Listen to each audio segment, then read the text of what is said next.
Good morning, it's August 19th, and this is your Daily Brief in Science. Here's everything you need to know. A new study using death certificates for more than 12 million individuals finds flight attendants have about a 50% higher odds of dying from radiation-related cancers, and pilots about a 36% higher odds compared with the general working population. The research highlights a potential long-term risk for aircrew from ionizing radiation exposure during flight.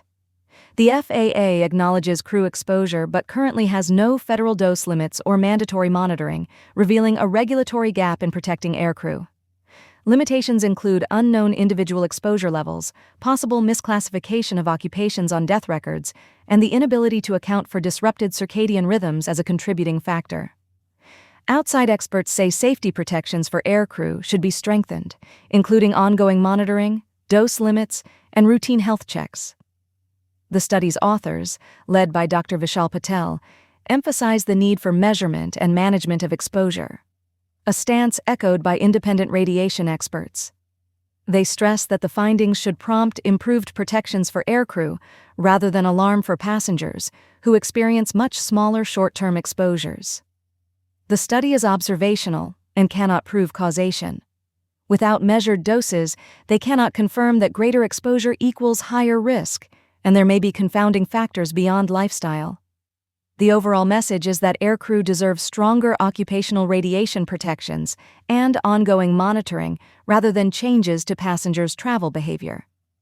The study adds to evidence that long-term cosmic radiation exposure warrants closer monitoring and further research into aircrew health risks. While the pattern supports a radiation-related hypothesis, the results remain inconclusive without measured doses, and misclassification or confounding factors may influence findings. Flight attendants' unions call for education on radiation risks and for unions to take responsibility for monitoring and protective measures, with leaders urging better awareness and accountability. Union leaders advocate for improved education, awareness, and monitoring regarding radiation exposure among crew members. A new project aims to push magnetic field mapping into the quantum era, using diamond-based sensors that promise ultra-high precision for high-energy physics experiments. Researchers will develop ultra-high-precision NV diamond sensors, large-area mapping systems, and sensor arrays designed for rapidly changing electromagnetic environments, with prototypes moving from lab tests to field-ready implementations. The sensors are designed for seamless integration into existing microelectronic systems, enabling operation in high-radiation environments and in space-constrained facilities. The project intends to deliver prototypes, large-area mapping systems, and sensor arrays capable of withstanding harsh radiation and integrating with accelerator facility electronics. Funded by the DOE Office of High Energy Physics through its Quantum Information Science program, Argonne National Laboratory aims to broaden applicability and potential commercial development. The effort hinges on cross-disciplinary collaboration among quantum information science, material science, engineering, and particle physics to create a versatile field mapping platform with long-term commercial potential. Nazar Deligan emphasizes training personnel to bridge quantum information science and particle physics, promoting interdisciplinary development. If successful, the technology could raise measurement precision, reduce uncertainties in fundamental experiments, and enable new exploration of the universe's basic forces using quantum diamond defects. Beyond core goals, the project seeks broader commercial applications of the platform for electromagnetic field mapping across diverse experiments and contexts. The initiative shifts from theoretical concepts to practical tools that could support upcoming and existing particle accelerators by addressing the need for precise magnetic field mapping. Researchers aim to adapt quantum information science for high-energy physics to improve electromagnetic field mapping in future accelerators. Argonne launched a 3-year, $1 million project to develop diamond-based quantum sensors that map electromagnetic fields with unprecedented precision for high-energy physics experiments and to integrate these sensors with particle physics research. The project centers on nitrogen vacancy centers in diamond as tiny trapped magnets whose energy states shift with magnetic and electric fields and can be read via light and microwaves for highly sensitive measurements. A cross-disciplinary study unveils a remarkable double helix in narwhal tusks that explains why these tusks stay straight despite opposing spirals. Researchers trained their sights on the tusk's outer cementum, which spirals left, and the inner dentine, which spirals right, forming a composite double helix that enhances stiffness and resists bending and twisting. The tusk grows as a straight spiraled horn up to about 10 feet, and this dual spiral arrangement is what helps keep it straight over an 80-plus-year life and potential 2-meter length. Using 3 major synchrotron facilities, the team produced high-resolution imaging that reveals outward-facing collagen fiber bundles in the cementum and the precise microstructural organization of both tissues. Led by Henrik Berkedal of Aarhus University, the imaging has been described as a turbocharged CT scan that exposes details of growth patterns at the microscale.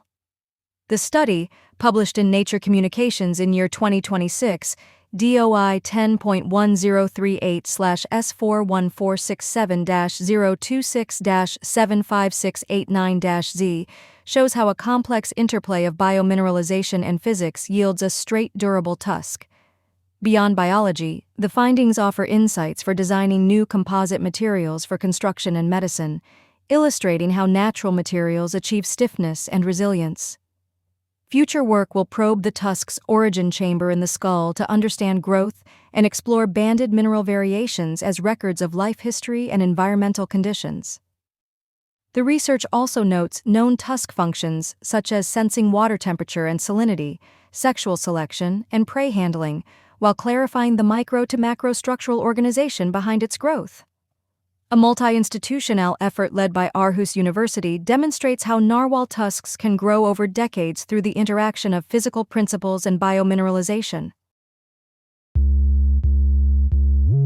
A 15-year study tracking 1,291 Shichigahama residents after the 2011 Great East Japan earthquake finds that how trauma symptoms change in the first 2 years better predicts long-term mental health than an initial post-disaster snapshot. This challenges reliance on a single early assessment for planning long-term care. Researchers say dynamic screening and early interventions are essential to identify those at greatest risk in the years after a disaster. Models that incorporate symptom trajectories over time are markedly more accurate than those based on one-time post-disaster data. Lead researchers emphasize continuous follow-up to guide timely support and interventions. The study, published in JAMA Network Open, is titled Post-Traumatic Stress Dynamics and 15-Year Persistence in Great East Japan. Earthquake survivors, with authors including Hiroaki Tomita and Shuei Li, DOI 10.1001/JAMA Network, Open.2026.29441. Early sleep disturbance after the disaster emerged as a key risk factor for persistent trauma symptoms and may be an early intervention target.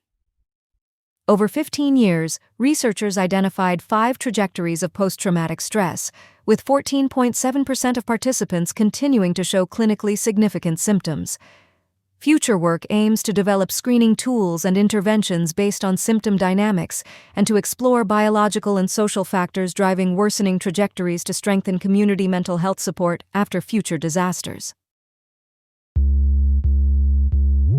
Mosaic can switch between about a dozen imaging modes in 2 to 5 seconds, using a modular design that shares lasers, mirrors, cameras, and computation, aided by adaptive optics to correct sample blur.